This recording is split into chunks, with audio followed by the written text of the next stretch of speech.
Hello and welcome to Hank Games Without Hank. My name is John Green. I'm the manager of the AFC Wimbledon Wimbly Womblys. Today taking on Sheffield Wednesday, the mighty Owls of Sheffield Wednesday.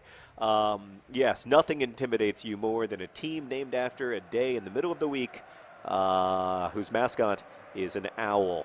Good luck to Sheffield Wednesday, one of many great football clubs to come out of Sheffield. Sheffield United, Sheffield Football Club, where the original rules of soccer were written in like the 900s AD. I think that's wrong by about 1,000 years. Anyway, we're starting Dini and Dicko today. Dini made a special request of the manager to start because he's concerned, oh gosh, that he might need to transfer. It's endless. It's endless. I feel like I'm very understanding of Dini's lifestyle. By the way, we're in fifth. And yet, at times, he's a little frustrating. Obviously, he's amazing. He's a brilliant player. He's got more goals for us this season than anyone. But he can be annoying a little bit. He came in, he was clearly hungover, and he was like, "Boss, I really need to play next week." And I was like, well, it's hard to believe that you're going to give your all in training when you're clearly your eyes are swimming in your head. You're looking in two different directions. But anyway, I still love him. Just a complicated love. You know how love can be complicated? Oh, wait, that's the subject of today's video. I'm going to continue to give you guys some love and romance advice because I'm such an expert. I got dumped over and over and over again when I was a kid. Even my wife broke up with me briefly after we dated very, very briefly for we went on 3 or 4 dates, and then she broke up with me to briefly pursue a relationship with one of her former flames.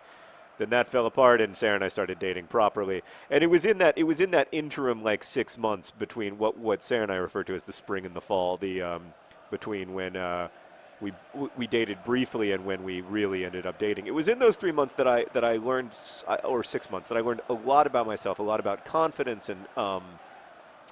and about that old phrase, being yourself, which is such an infuriating phrase in so many ways, because of course, whose self would I otherwise be being?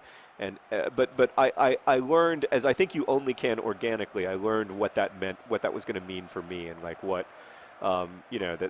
I was all right, I guess, that I was okay by myself, that I knew who I was, I knew what my values were, and that I could live in a way that was semi in accordance with those values. Certainly not entirely. Oh my gosh, that was almost a searching, beautiful through ball. That was almost an incredibly well-weighted pass. Meredith, what's the first question? How do you get over heartbreak? Well, that's one of my areas of expertise because I have been heartbroken many times. But I'm not good at getting over it. The first thing that I would say is that it's okay. It's okay to be Oh no! Everything worked out better than expected. It's okay to be heartbroken. It's not a character flaw or anything. And it's appropriate to be sad when it's appropriate to mourn losses. And there is a loss. Oh God, speaking of losing. Oh, McCabe scores for mighty Sheffield Wednesday, the terrifying Owls that strike on Wednesdays, and that guy is inexplicably inserting his hands into the field. His name is Coke. Frick. That's frustrating. We didn't have a good start. Been a couple tough games here for the Wimbly Womblys after a really good run of form. Oh, that's nice. That's nice. Keep going. Look at that. That's just massive. Oh, and then the worst possible pass. Who was that? That was H. Walter White. Looking fantastic. The White House. Good stuff. Good stuff from the White House right there. But all for nothing, so much effort in this world. Yeah, so it's okay to be heartbroken. Obviously you don't want it to. The problem is that I think for other people, when you're not the heartbroken person, when you're a supporter of the heartbroken person or a friend or whatever, there's a terrible monotony about heartbreak. Because, of course, there's nothing particularly original about it from the perspective of if you're not in the middle of it. And so, if you're the heartbroken person, you don't want to talk about anything else because to you this heartbreak is endless and fascinating, and it has many depths that must be fully explored in order for you to get over it. The other thing that I would say is that maybe to consider not needlessly lengthening the heartbreak by continuing to hold in your mind the idea that that this thing will somehow be resolved. In fact, I would say that the most successful heartbreak I ever had was after Sarah and I broke up, which was also the only time in a heartbreak when I've been like, well, she's really cool, and I hope that we can stay friends, but we're not going to be in a romantic relationship, and that's okay. Yeah, but that if that can't happen, it's okay. It's also okay to be, oh! It's also okay to be like, yeah, I can't be friends with this person anymore because it's extending my heartbreak and needlessly lengthening it, and I'm trying to like maintain a relationship that no longer works for me because it doesn't work for me if it's not romantic. Meredith, agree or disagree? She agreed. Whew. So Zaya, when your head hits the ball and it goes in the goal, that's Hosea. When you score a great goal from a corner kick, that's Hosea. What a great goal. Isaiah hasn't scored in forever. He hasn't scored in so long that his song is almost exclusively associated with Amora, his central back partner. Oh, slow motion, non-goal. I've never seen a ball travel slower to a goal in my entire life. But that was a nice come-from-behind moment. We really need 3 points out of this game, though, if we're going to be serious playoff contenders. Oh, he touched the ball, Meredith. What's my next question, by the way? Oh! Ah! When's the right time to make the move? Making the move. You know what move has been most effective? People used to always make fun of me about this when I was in like high school and college. That I've never kissed a girl without asking her. Like I've never done the thing where you like lean in and you don't know how it's going to go. I'm just not a believer in that. Like, why would you lean in and not know how it's going to go? Why wouldn't you just say, like, do you want to kiss? And then they're in a position where they can say no or yes. And then you kiss. No? Meredith is looking at me dubiously. Huh? Which, you don't like that way? Is that better? Is that better? You seem to not completely believe that it's better. No, it is completely better. Okay, good. All right. Yeah, so that's always been my strategy. Like even when I was in like 6th grade, I would always say like I don't know how you feel right now, but I kind of feel like kissing or something. And then yeah, that's how I would make the move. As for what is the right time to make that move, you got to feel it out. And let me tell you, I'm probably the wrong person to ask. Because there have been occasions where I've said, like, do you think it would be a good idea to kiss right now or whatever?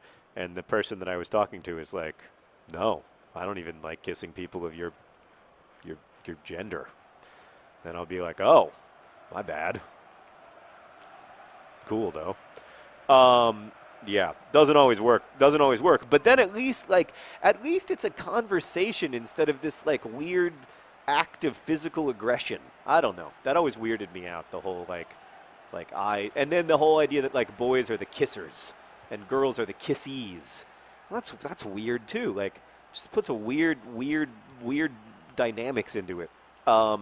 Yeah, so as for the right time, not my area of expertise. Definitely didn't always feel it out correctly. But then the wrong time isn't that wrong is the nice thing about the asking.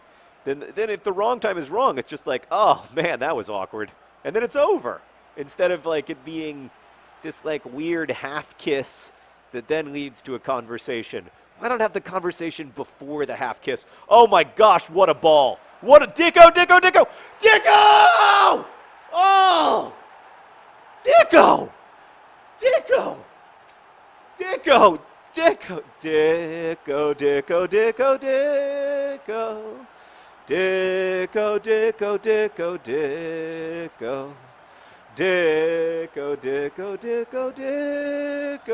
Dicko, just scored a goal.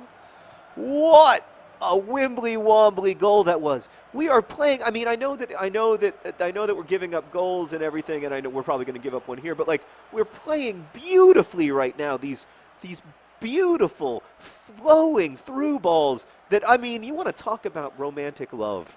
I feel something very much like that when I see the Wimbly Womblys play like that. Like, that was an amazing ball. It was so smart. It was so thought out. Like, it was just, it found the space and it said space. I love and worship you. Oh, that was gorgeous. Oh, man. The right time to make the move is right after you see the football club you love score an amazing goal because everybody's just happy. They want, and you're in a romantic mood. I don't know if you guys are, but I'm feeling it right now.